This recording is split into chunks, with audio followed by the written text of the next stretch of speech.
Қайырлы күн қыздар. Біз сіздермен бүгін өте нәзік, өте дәмді, керемет пюре жасаймыз. Ол үшін алдымен картопты қабығын аршып, суға пісіріп аламыз.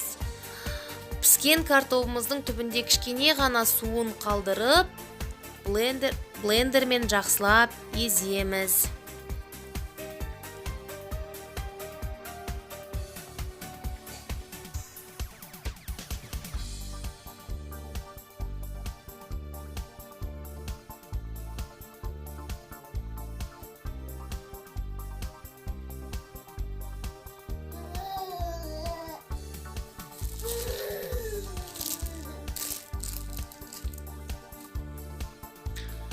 Осыдан соң картопымызға кішкене ғана сары май саламыз. Және бір ас қасықтай майонез саламыз. Егер үйіңізде майонез болмаса, қаймақ салуға болады. Осыны тағы да блендермен жақсылап араластырамыз.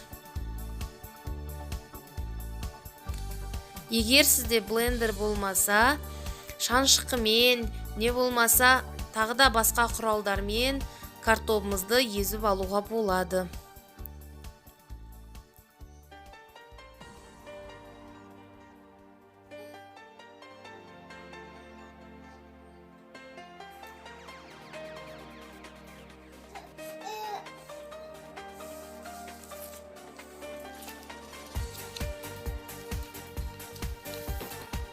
Блендермен езіп алған соң, егер болса, миксермен жақсылап араластырамыз.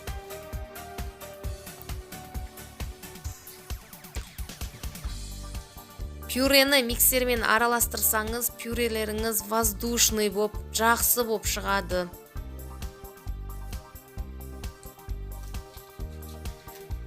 Енді осы пюремізді миксермен араластыра отырып, үстінен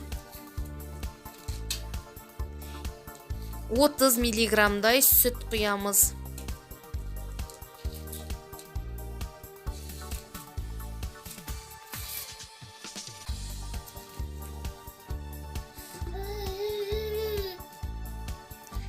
Және шым-шым тұз саламыз.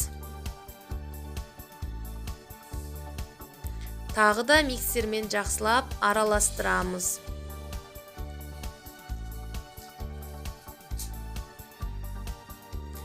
Міне біздің пюреміз дайын. Жасап көріңіздер, міндетті түрде сіздерге ұнайды. Назарларыңызға рахмет. Пюре ұнаса, комментарий жазып